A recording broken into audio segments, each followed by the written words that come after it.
Hey, Julie. Hey, Tony. So this is episode 12, and I wanted to be hilarious and in pure ADHD fashion. Seconds before I hit record, I thought I will Google fun facts about the number 12. And then I found 22 fun facts about the number 12. But now all of a sudden I'm looking at them and they don't really seem that fun. But it is the Christmas season. So what do you think of when you think of 12 around the Christmas season? I'm curious. I think my brain goes to 12 Days of Christmas. Yeah, I think that is the correct answer. Yeah. Is But it? so then Okay. but then I feel bad because I know before I hit record, we were just jumping on here and tell me what you heard me say because I didn't even realize I said it out loud. So Tony's going through his 22 facts. Fun facts about Stop. the number 12. He's like, these aren't even good. Well, what did you say? You're just like, no. And then you're like, Jesus' 12 disciples. These aren't even good. I know. And that's why. Here's why, because you're right. You I'm reading Jesus these. hater? I love Jesus. You're talking about my older brother. I mean, I love this guy. I really do. But just after You I just read hate that his one in my head, disciples. no, I loved Mhm. him. I do. There was one though, a little sketchy. He was. There were some narcissistic tendencies that you might have seen. I I mean, did. Jesus couldn't, but you did. Just kidding. I guess Jesus kind of did. Let's not go Oh, down I'm that. sure he did. Okay. Okay. He knew. So Yeah. but it's funny because when I was reading through them, I was doing in typical ADHD fashion seconds before we went on to have a topic that then I was already going to surprise you with a story about, which you don't even know, which is funny.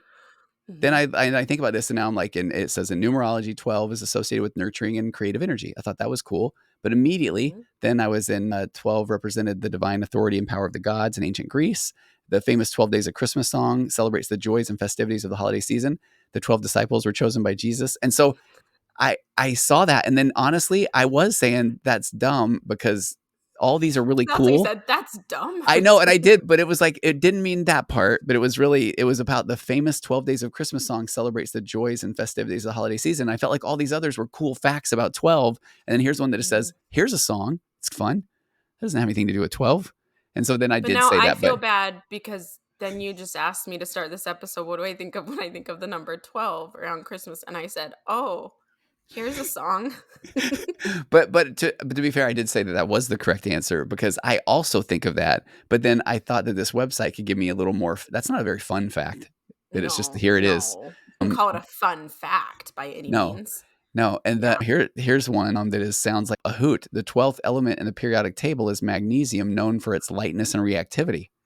That's for the College of the Nerds we talked about on one I of our know we episodes. did. That's not for this college. No. Magnesium, you're killing me. But the number 12 does hold religious significance in Christianity with 12 apostles chosen by Jesus. So then it got real, and that's nice. Many ancient civilizations used the duodecimal number system based on 12 instead of our modern decimal system. I got bored halfway through my own sentence there. So welcome to episode 12, Julie. Thank you. I'm so happy to be here. Me too. All right, so now let me get to the hilarious other way to start this episode. Here's a little ironic story for you. Okay. I'm only chuckling because I feel like people that are truly hilarious, they don't need to say that they're hilarious. And I start noticing that we say we're hilarious and that we're really funny. And it's made me start. Do we really? That means you're not. Funny. I know. I didn't realize that we did. But by the time the listener hears this, that part maybe will be edited out. So now it will sound like we're talking about other people. Yeah. Okay. So there was a man who absolutely detested public speaking. I thought this was a funny story because you are literally a public speaker for a living. But he detested public speaking so much that he joined a fear of public speaking support group because there are a lot of different support groups, and I ran a support group or two in my day. So I could absolutely see this being a thing. Over time, he conquered his fear so effectively that then he was asked to start giving inspirational talks about overcoming the fear, especially of public speaking. The main title of his most successful talk was How to Avoid Public Speaking. The irony? Then he became a sought-after public speaker to talk about how to avoid public speaking and how to avoid being afraid of public speaking if you have to. So it's kind of like being afraid of heights and then accidentally becoming a skydiving instructor. And I just thought that was really ironic.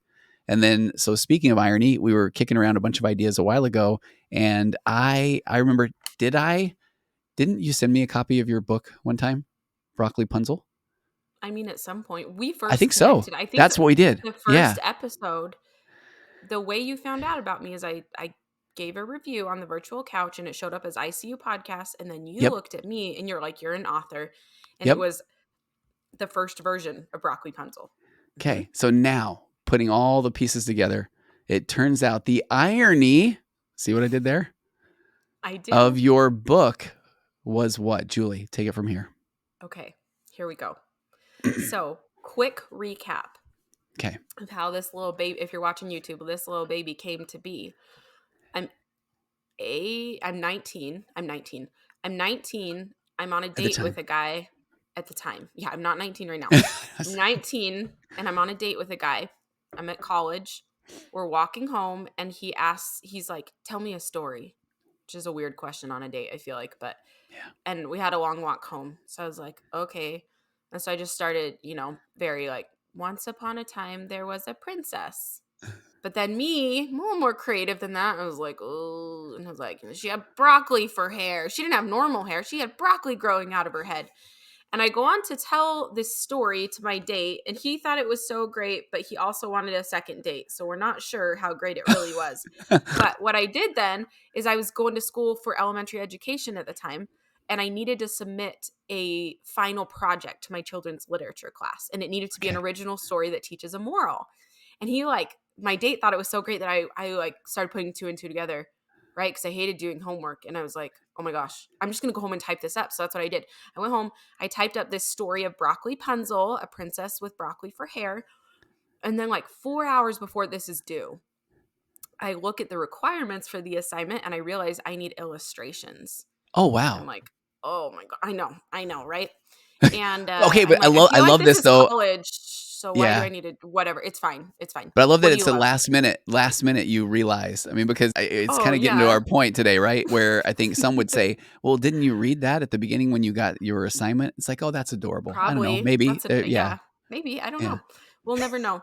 But it's okay because this is what's so great that happens. So I'm like, "Oh, money. I know what to do." So I just Google some like high quality clip art, right? Oh. And this is actually upstairs. I wish I had it with me now, but I find this green leafy thing that looks like broccoli and I just like paste that sucker on the pages with like there's a clock on one and a wand on another and anyways, but I just paste clip art and I just turn it in. Okay. Well, I get it back a couple weeks later and I got an A minus, which sounds like a good grade, but at this point I'm very confident in this story and that I have Oh. just So how dare nailed they? it. How dare Okay. they? So Yeah. my date actually, he's friends with a bunch of the girls in my apartment. And so he's over at my place around when I get this and I like kind of shove it in his hands. I'm like, "I got an A minus. You said it was good. It wasn't that good." And he starts leafing through. Have I told you know this story? I don't know if I remember it. You're in for a treat. So he starts leafing through the pages and he's just like, "Oh, oof, mm. I'm like, "What?" He's like, "So I think I know why you got an A minus." I'm like, "Why?" And he's like, "That green leafy thing over, that's not broccoli. That's a marijuana leaf." Oh, I did. Okay, I think I do know this story. Okay, and turns out you did not know, and you look like a big old pothead at No. that time. Yeah, I is look that like what it looked like? I mean, I guess. I don't feel like I come across I mean, I do have a backwards You hat do on right not. now, so who knows? Yes. But I don't think I come across as a pod, but No. also he was from, like, an inner city. I'm from Little Utah. We're at BYU, a Christian private university. Yes. Anyways, and so, I still have that original copy upstairs, but that's how that's the origin story, which is not, like, what you would think, but I wrote it Oh, when I was 19. And then as the years went on, I actually married that guy. That's crazy. And the book, like, he thought it was really cool and important. And I just was like, okay. And so I'd read it to like nieces and nephews. And he even got it put into a book for me, which was really kind. And then when I got a meeting with my publisher to talk about ICU, I like pulled out my book and I was like, "So what do you think about publishing this?" And they were nice, but just kind of like, just like pushed to the side. really? And they wanted me to write ICU. Uh-huh. Yeah. Well, then I write ICU, and I guess that did good enough that 2 years later, Oh, a year and a half later, I don't know, it was like a year later, I was like, "Remember this?" And they were like, "Okay, but we got to get another illustrator." I was like, "That's fine. It's all good." And yeah. so, and I wanted to change it and make it better, more of a backstory, more meaningful, more ICU, kind of integrate those a little more. But it's still the basic original story. So then in April of 2022, we have Broccolipunzle, a girl with extraordinary hair, and it's been cool. I was worried as a public speaker because I speak to adults. I was Uh-huh. worried that me then publishing a children's book would be like not niched enough. Like, wait, what do you do? Why are you writing a children's book now? But what's been cool is to see like CEOs and parks and rec directors and superintendents and principals. It's been cool to see how much they buy it at when I'm at a conference, and it's like, oh, because they're parents and grandparents, that they're like, I want Oh. ICU for me, and I want this book for my kids or my grandkids. Like, it's been pretty cool. I've been surprised that it's been awesome. Been an awesome partner just in everything I do. This children's book that Mhm. just I wouldn't have seen ahead of time. So I was wondering today, I on purpose haven't told you a lot of the contents of this story. So, but speaking of irony, for maybe listeners to understand the irony of this story and where we're going and Yeah. the implications with ADHD, is it okay if I just kind of start reading it and we'll Yeah, start and I think we'll see. analyzing it? Yeah, yeah. And we'll see. And we may need to do this in 2 episodes we've talked Okay. about, Yes. because I think we're going to find some good stuff. So I have a feeling you're going to point out things I haven't even heard before. So I'm just Okay. going with it. Okay. Should I hold it up in case they're Yes. watching? It's a Yes. really I think it looks really nice. Immediately, yes. Oh, Yes. I love the I know, I do illustration. I too. love this Yeah. illustrator. I know. Okay. Broccolipunzle, a girl with extraordinary hair, written by Julie Lee, illustrated by Pascal Lafond. Yeah. Broccolipunzle was unusually kind. Her hair was unusually green, and this left her feeling unusually worried. Where Okay. most grew Wait, locks. where do you want me to jump in, right? Because 'Cause you're right, Go. this is gonna be a Just blast. go. Go. Okay, so unusually kind. So she probably Mhm. grew up with, she has that rejection sensitivity or anticipatory Mhm. rejection, so she wants to make sure and make sure she's not doing anything wrong because she's worried Mhm. about her fear of rejection. And then Mhm. what was the next line that you read after kind? She's unusually kind. Her hair was unusually green, and Okay. this left her feeling unusually worried. Okay, so we got that. Yeah, I think there's a lot of that anticipatory rejection because of how much she stood out. Oh, all right. Mhm. So we're already laying the groundwork for. Does Yep. she have ADHD? We'll see. Well, what's Okay. interesting, okay, I'm going to keep reading, but Yeah. this book, when I did start presenting with it at elementary schools and things, I was like, "Oh my gosh," like it was a big moment for me to realize like this is me about my, Yeah. but then I would have worded it as this was like an omen for my susceptibility to anxiety and depression that I hated so much in myself, that then I was able to use to help other people. But yeah, now we're like on act 3 of like more niched in of what actually this story is about with Julie. Hey, Okay. okay. Well, Julie, before you get even deeper Yeah. there, I have to tell you one of the things I think is fascinating is we're recording this one today on a Sunday. Sometimes we record on a Thursday. And so I was thinking about something churchy today, and we've already talked about our older brother Jesus. I'm a big fan of. I was Me too. having somebody hearing people almost argue about just the interpretation of a scriptural package, interpretation of a scriptural verse. I don't know where package came from. Okay. But what I thought was interesting was they were both arguing about it, but they both had their own interpretation of it. And then I ended up talking with a friend of mine about I'm obsessed with this concept of everything becomes this muse, and that is the beauty of things like parables, is that every time you go back and listen, it means something different, which I believe is a lot of what things like scripture are. But yet then we don't allow that same experience to happen from something like your children's book. Or I'll have people that will even say they go back and they listen to a podcast and then it's something different the next time. Or you watch a Right. movie and the second time, wow, I didn't pick up on these things. And I think just being aware of that is just that's the way that life works, is that depending on where you're at a particular time, that whatever you're reading, whatever you're watching, whatever you're hearing, it's gonna sound different, or it's gonna have a different meaning, because it's just a muse. It's a thing, a vehicle for you to now interact with to help you recognize things about yourself. And I think that's one of the most difficult things from my chair, is to see people tell somebody else, no, that's wrong. Well, it's what I'm experiencing though.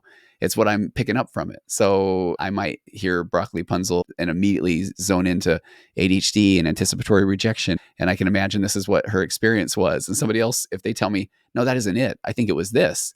Well, just get rid of the no. It can be oh, interesting. Here's what I think it was. And now we're having a shared experience versus the immature response of, well, if you have a different opinion, then you think that I'm wrong. We can both have our own opinions. So I think that's fascinating. Totally. I love that. Yeah. Yes to all of that. Amen. Yeah. Amen. Okay, Okay. keep So going. I so do. Now I'm I love pumped. that. Okay. Okay. Where most grew locks and curls, the princess grew broccoli. As hard as she tried, Broccolipunzle could not hide the fact that she was extraordinary. Okay. She couldn't hide the fact. So the extraordinary was the broccoli coming out of her hair or out of her head. So what's She doesn't interesting see it as is extraordinary, right? exactly. But she Yes. can't. But she wants to hide it. But as the narrator, it's they're calling it for what it is, right? Like that's an What extraordinary thing. growing a But what I mesh love to your head? and I love if you're a parent, how many times do you try to tell your kid something that they did? It's like, "No, that's cool. No, for real. This is you'll be happy Mhm. about this someday." As an adult, yep. Yeah, but the kid doesn't think that. Matter of fact, my daughter Mm-mm. Alex has, which is so funny that I don't know where she got this recessive gene, but she has incredibly thick hair. And I think she grew tired of me saying, Al, you're going to love it someday because she hated it. Well, now that she's older, I think she digs it. But it's funny to think that as a parent, sometimes you're saying, trust me, as a guy that has no hair, you would wish that you had thick hair. But Yes. Broccolipunzle's just going through life as her at that point.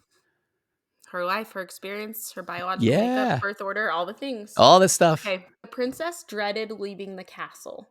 The villagers looked, pointed, and whispered in her direction. She was sure they were talking about her and her head of broccoli. Rejection sensitivity, right? Yeah. And making it about me. Mm-hmm. Broccolipunzle couldn't go anywhere without someone staring at her. When she did leave the castle gates, she looked at her feet as she walked and put her hands tightly over her ears. She didn't want to hear or see what the villagers might do. At 13 years old, this was her life outside of the castle. Sometimes she cried. She knew she was lucky to be a princess and have so many nice things, but what she really wanted was to feel normal. Oh, and then even the what do we talk about it? And we were talking about ADHD 2.0, the book. We want to do an episode or two talking about that one. And we've talked about the right kind of difficult, but just this sort of paradoxes and where somebody I'm grateful I'm a princess, but I really don't like my hair. And it's hard to like welcome both of those experiences to come along with you on your journey. Yeah, that's Totally. hard. I love it. I hate broccoli, she sighed to her. Oh, sorry, she sighed. I should know my own book. I hate broccoli, she sighed to herself as she detangled her hair one evening. I hate my hair. Bang! Broccolipunzle jumped. She turned and saw a woman in a floppy purple hat climbing through the window. Her ears were enormous. Broccolipunzle threw her hands over her head, trying to hide her green mess. I wish you could have met your fairy godmother under different circumstances, the woman said, brushing leaves off her skirt. Perhaps in preparation for a ball? She raised her eyebrows and smiled at the girl. Broccolipunzle's eyes got big. I have a fairy godmother? Of course you do, and it's me. Call me Flora, dear, said Flora. Anything you want to say about that or keep Well, going? I feel like I could jump in and say lots of things, but then I'm going to save them because I want to hear more of the story. But I Okay. do think, did she just have a dissociative episode and she needed somebody else to give her the external validation that she was okay? Or, did she really require a fairy godmother? And that's fine. And maybe it's a hallucination. Yeah. Okay, But if it's a go. hallucination, though, to give her validation, then I welcome that hallucination. I know Yeah. you do. Instead of Okay. needing it from an external source. Yeah. Yes. Okay, here we go. Your happiness is my business. I heard you crying last night. Flora stepped toward the girl. What's wrong, Broccolipunzle? I have to say real quick. So with leaders, I actually decipher this. I analyze this book a little bit with them. We talk about Okay. leadership skills. And this phrase, your happiness is my business, I call out and I say, actually, that is what the godmother said. And I wrote that, and that's fine. That's where she was at.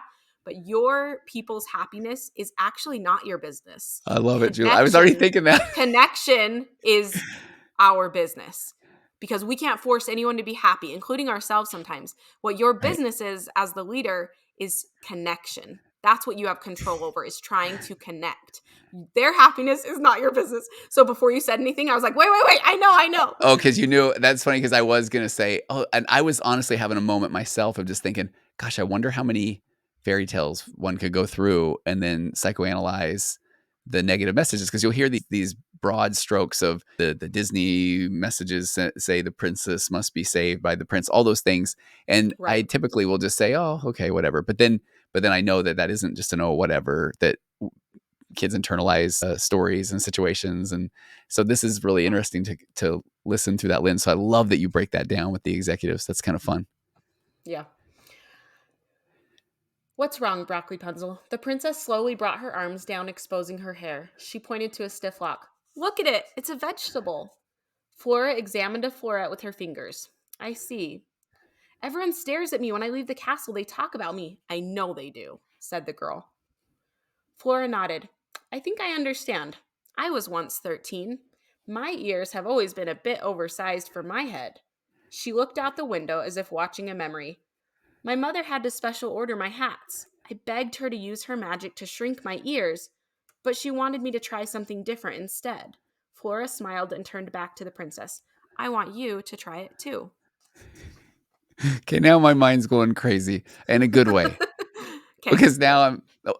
now I'm thinking about it is funny because I was thinking, okay, at some point it is nice. Little kids want to hear that, hey, I know what you're going through, champ. But I think you and I have talked before about, but then when you become an adult, it doesn't really feel that satisfying to have somebody say it because literally Mm, nobody can know what you're going through. So then it actually ends right. up sounding invalidating. But I feel Hmm. like that shift happens somewhere in your teenage years. So when you're a kid and she says, yeah, I have big ears as an adult, you want to say, seriously, you're comparing your big ears to my broccoli hair? Okay, how nice Growing out nice of way my to scalp and molding. exactly. Yeah, I love the way you just made it about you, but then as a kid, I think that a kid that one's it's a little easier to say, "Oh wow, you do." And then my joke brain kicked in and I was thinking if Broccolipunzle would have said, "Yeah, you do have pretty big ears." And then I feel like the fairy godmother at that point could have said, "Hey, I'm just making a point. You don't have to point them out. I've been going to a lot of therapy to Totally. kinda accept these things."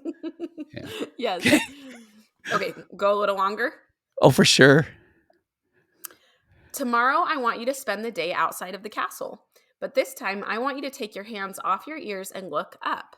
No, Broccolipunzle gasped. They'll stare, they'll talk. Let them stare, let them talk. Hold your head high and look at the world around you instead of at your feet. When the clock strikes 12 tomorrow night, I'll be back. If you want me to, I'll change your hair to any color and texture of your choice. Broccolipunzle froze. Oh. Really? Just for one day, you promise? I promise, said Flora.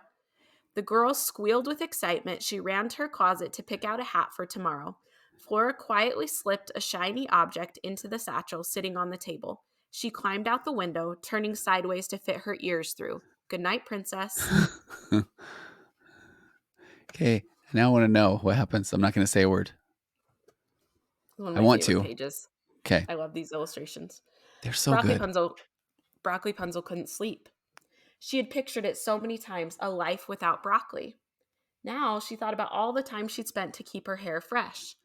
Every morning, she rinsed it in the sink and trimmed mold off the ends. She even slept in the refrigerator once a week just to keep it from wilting. She couldn't wait to be rid of broccoli, but could she survive a whole day hearing and seeing the way people reacted? She was worried. Her eyelids grew heavy. Broccolipunzle drifted off to sleep, dreaming of a life without broccoli. Okay. Now I'm gonna feel sad if she doesn't okay. You okay? Yeah, I'm having a moment. Okay. She's gone through a lot, this Broccolipunzle has. I mean, that's a lot of work to do to then try to keep up with something that she doesn't really care for, having to deal with mold and everybody staring at her, and that's a lot. Sleeping in the fridge once a week. It's a Yeah, lot. It's yeah. cold. Hey, can I ask you a question? As the author of Yeah. this, and I'll one Mhm. quick minute of context. I had this Yes. college class once where we were analyzing some book, and I will never forget the professor was saying that he had a friend who had written a book, and that the people had said to the author, his friend, "Hey, I think that you had the character wear a white shirt because it represented this and this." And then his friend, the author, said, actually, I just had to choose a color. And I just thought that was so funny. How intentional Mhm. were you about everything in this book? Were, things like The the illustrations tripping or on the wording? yeah, the wording, all of the like sleeping in the refrigerator, was that deeper or was that just like a pretty funny thing that you thought of? That one was a funny thing. There are Okay. some things that are deeper in there for me, for sure, Yeah, in yeah. I all of love it. this, but no, that was just a funny, like, quippy. Yeah. I love it. Okay, Again, we're at back to 25 back to the minutes. oh, okay. This is a lot of Do we fun. s I know.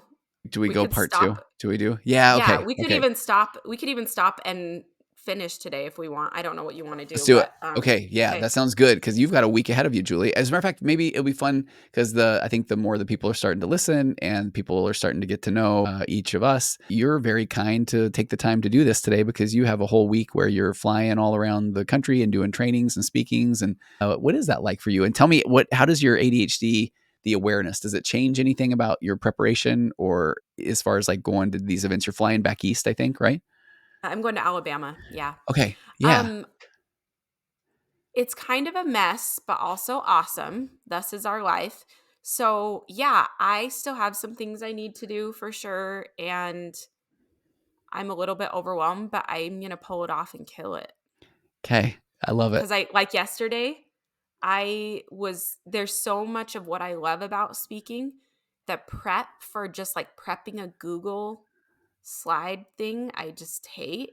Yeah. And then I do it and it's not that bad, but it's really hard for me to get motivated. So it's like yesterday, I kept feeling frustrated that I wasn't getting it done, but I like wrapped all the Christmas gift. Finally, I just leaned into it and I was like, you know what? If I get a few more of these things done, the pressure's on more and I will do it. So I'm just going to do it. So I went and I wrapped a bunch of Christmas presents that were out. I picked up around, I got some things done. I even packed part of my suitcase, which I don't need for 2 days.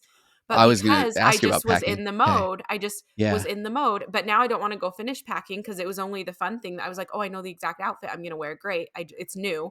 So I just Yeah. put that in the suitcase. I haven't done like the boring things like toothbrush, all those things. That's not fun. So Yeah. it's interesting, but it's going to be done. And Okay. I am trying to prepare a little bit more ahead because it turns out I do feel better when I'm a little bit more prepared. So I am like, I'm not unprepared. Like I have my Google presentation, I have my thing, but the thing is I have something Monday night, then Tuesday morning I get up early and fly to Alabama. Wednesday I give a keynote from 12 to 1:30, and then I fly home, no, 12:30 to 2, and then my flight is at 5 to fly home, and I don't get back to Utah till 11 that night, and I have a training in Orem at 9. Oh So man. it's I just got to take my vitamins, but it's Hmm. good work, and this is my life of self-employment. Like when you get the good gigs, you take them, you know? Yeah, So absolutely. it's interesting. I'll be like dry for a while and then I'm like I make a ton of money in 3 days. But it's like Yeah. insanity. And I'm just kind of at a point in a career where I'm still doing that. Hopefully at some point it'll be a little bit. But I even say hopefully, and I'm like right now as a single gal who only has her kids half the time, it works. It's okay. Oh, I love You it. know? Yeah. Keeping and going and doing, and instead of Yeah. ruminating and beating oneself up. You said something, I know we are going to wrap this up, but you said something and you went past it real quick, but I really liked it. And it was you don't want to do the Google slide stuff. And then you finally do, and it isn't so bad. I'm having an experience where I have a update to my marriage course that's due, and it is due. And I knew eventually I just had to say, here's when it will be out so that I would do it. And now that I'm doing it, I love it, and I can't do it enough. But it's so funny because I can notice I want to say, gosh, I wish I would have just done this sooner. But then everything we talk about, I didn't. So there's some acceptance, and now I am doing it. And I think that is one of the most difficult things to try to be intentional about with ADHD is, and I think we've been talking about almost on every episode, there's a part where it's and then we were able to get it done, and we put it off and we pulled through. And I had one of my clients tell me that they love when we say that, but it gives them so much anxiety, kind of when we talked with even Mackie last week about that anxiety. And so I do love that there's an acceptance there, and we even accept that sometimes they might not all the hits might not be home runs, but that's okay. We're willing to accept that. But Mhm. I want to figure out how to just bring a little more intention into, or intentionality into, however to get those things done sooner. And I don't know. I think that's the big question for me, at least. Yeah, me too. So we should keep on that journey. I'm excited to figure things out. I do know lists and routines help me. A little bit Hmm. of routine, not insane Yeah. No, structure, I do like but that. like I always do these two things in the morning, or I always do these two things at night, and Yeah. that really grounds me. And I have not been on top of it lately, and I felt it. Where I'm just Okay. kind of like, what? Like I need some framework. Yeah. Anyways, okay. But this was part one of Broccoli Punzle. Yes. We're going to do a part two episode where we analyze the rest of the story and find out what happens the Okay. day she decides to leave the castle. Should we And do a little admittedly, love note? Oh, go ahead. yes. And well, I was gonna say, admittedly, I think that you had sent me a PDF version or something back in the day, and I need to go find that. Or if you have one handy that you can shoot me over while you're gone, and I will break this thing down like nobody's business. Because now I'm super excited to break down the book. I'm excited and scared. Yeah. Because maybe you're going to diagnose it as this is actually really bad messaging for Yeah, people yeah. to be like, Next time I'll jump back in. I'll oh, say, Julie, have you heard of psychopathy? Why don't you lay down? Let me drive this episode. I won't do that. I promise. it's not going to be good for Christmas sales. I know that. Oh, Don't do that. wait, Let's wait. wait till Yeah, after yeah. Christmas. It sounds great for Christmas. Yeah, and we're big fans of all 12 of the apostles and Hmm. everything. Right? All the things. Yep. We love Yep, Jesus. yep. Okay. Yes, we Should we do. do a love note? Yeah. Are we doing back and forth, or do you have one?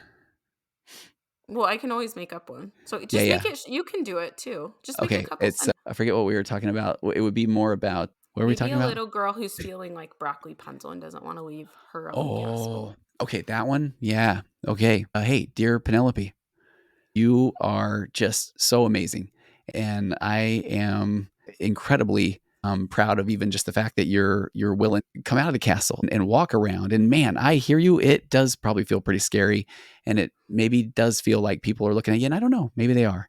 Now, I want to tell you, Penelope, that if they are, I want to say all the thing. They're jealous and they wish they were you. But I know it doesn't feel like that all the time. But I am telling you, the things that you're going through right now, someday are going to just make you just this incredible person. And as somebody that has a head so large that I can't fit in fitted hats, now I recognize that there is no gift in having that giant of a watermelon-sized head.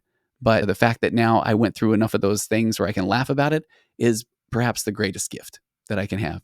And so now I feel like, and now I'm so worried about your rejection sensitivity, Penelope. You don't have a watermelon-sized head. Your head's adorable. And so why don't I just hand this back over to my friend Julie, who will then really make you feel much better than I do. Penelope. And then I would make some fart noise or something like that because my immaturity would kick in. Exactly. Okay. Because you can't handle the silence, I know. Exactly. So yeah, take us home. Penelope, this is just the first half of your story. The second half is coming, and it's going to be amazing. Love, ADHD. There you go. Thank you, Julie. Okay, my friend, go kill it in Alabama in a good way. I will for you. I'll murder it. Okay, I feel like maybe we shouldn't say those things. Go do well. Go murder it. Go do well. Yeah, okay. All right, okay, see you next time. Bye. Bye, Julie.